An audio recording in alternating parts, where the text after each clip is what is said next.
Hi, friends. I hope you're doing well today. I want to talk about this topic exhaustion with grief. Depending on your grief journey, the exhaustion that you deal with is crazy. You're always mentally drained, you are always tired, mentally exhausted, always stressed out. Now you're learning about your new lifestyle on how, if you have a family, on how to be a single parent, and ways to have a balanced life between family and work life. Of course, you're going to be mentally exhausted. Of course, you are. Because now your whole lifestyle has changed. And depending on the journey that you're in, grieving, like when I started, I'm 10 years now in. This year, it'll be 11 years. But depending on your journey, the first thing you wake up, you are thinking about your dead spouse. And the level of your grieving is on top of there. And it's kind of hard to put it in the background per se, because it's new to you. And there's so much things that are around you that can give you trigger memories of your dead spouse. For example, your favorite music, your favorite restaurant, the church you used to go to, if you're into church, the favorite movie you used to watch, the favorite shows that you used to share. And now you don't really want to watch that. Now you don't want to go to the church because it triggers the church that you used to go to, it triggers the service of your dead spouse. So that becomes mentally exhausted. Um, you also have to balance out all your kids' sports. If you have sports. If the kids are older, now you have to get ways and balance between work and commuting to their sports. See if a parent can help you that you can trust. Of course, you're going to be exhausted. Grieving is not easy. And you have to learn how to say the power of no. That's what I learned in my grieving journey. The word no. There's so much hours in a day where you can do things. And sometimes you have to listen to your body and say, no, I cannot do that. You have to instead of putting yourself in the back burner, you have to put yourself in the front. Because you have to make sure you are mentally stable. You have to make sure that you're taking care of yourself. Because now your family needs you more than ever. You have to make sure your health is great, because you're the only parent for your family. And if you're not doing well, how are you going to provide for your family? So all of that comes to play. And let me tell you, that exhaustion was terrible. And it's like a mental exhaustion that never leaves. No matter how much you rest, no matter how much you take time for yourself. But I do tell you this, that exhaustion gets a little tiny better than how you first started in your grieving journey. I've learned to, when I first started my grieving journey, I was so mentally exhausted, so unmotivated. I had to push myself for my family, especially the boys. They had so many events. I had to go to work. I was working full time. And it was so difficult. It was so difficult.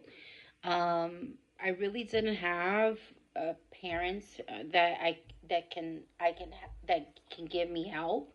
So it was basically me doing everything. Um, yes, I did have my mom and sister, but they wasn't available for me all the time that I needed them. So learning how to maneuver yourself in different ways, and where you can do it, but you can't do it all.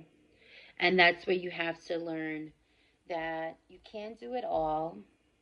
Take time, be in the process that you are, and use your exhaustion.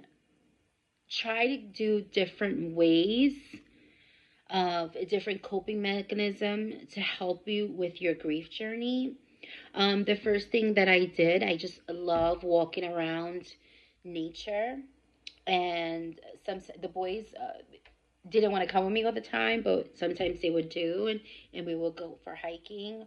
And let me tell you, that was the most peaceful time to walk, and it's just like a nice cleanse just for the nature.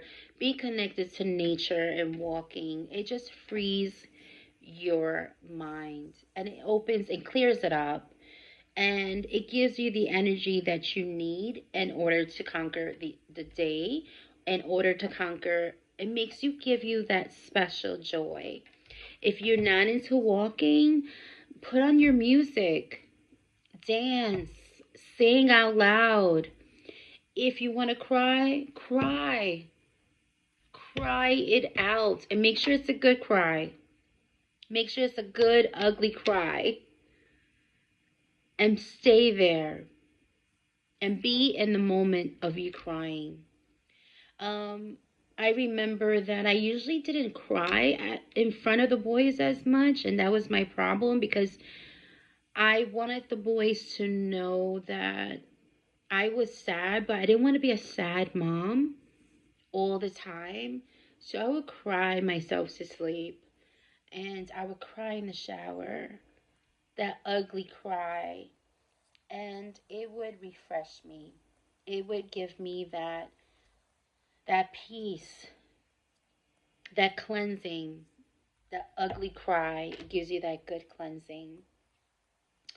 That was my fault because I usually didn't cry a lot in front of the boys, and I don't really know if the boys felt a certain way about their emotions at the time of grieving, because we're all grieving, and everybody, we all have, we all experience grieving different ways. What works for you won't work for me. What work for your children won't work for my children. So you have to see where everybody is at and accept where they're at in their journey of grieving. Um, I know that within time, the grieving never stop, as I stated before in the other videos, but it becomes part of your life. Your pain becomes part of your life. And the grieving that was up here when you first wake up and thinking about your dead spouse, within time, it'll be here in the middle. Within time, it'll be probably in your background at that time. But you have to know where you're at. And you have to take time for you. If you're into reading, start doing hobbies for your grieving not to be the focal point of your life. And that's not what you want to do. Grieving is never goes away, but to learn how to accept it so you can move forward in life and create your joys that you need. But for some reason, the exhaustions and grieving, it just comes to play. But you have to you have to take a rest. You have to see what kind of hobbies. And I know sometimes it's really hard, the beginning of grief, because you're just like, what? I'm not thinking about any hobbies. I'm not thinking about this. But you have to find that joy, what you like to have, that joy, because it's necessary for you to have a nice, healthy, happy life. Because you're still living and there's still joy with you and your family. It just becomes different. And yes, you're going to have those trigger moments where um, you think about your spouse, dead spouse.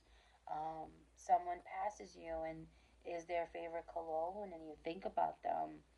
or someone looks similar to your husband or wife, and you think about that too. So those are trigger moments. But knowing your trigger moments and knowing how to cope with them, you would learn what's best for you within time. Being a support group that helps also talk about grieving.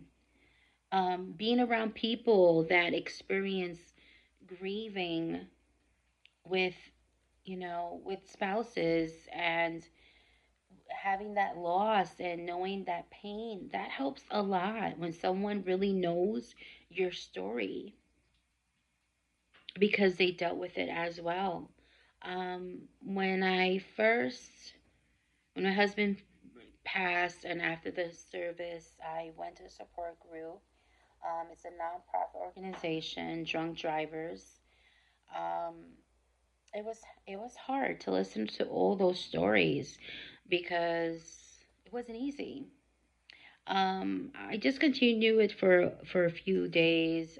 It was emotionally draining for me.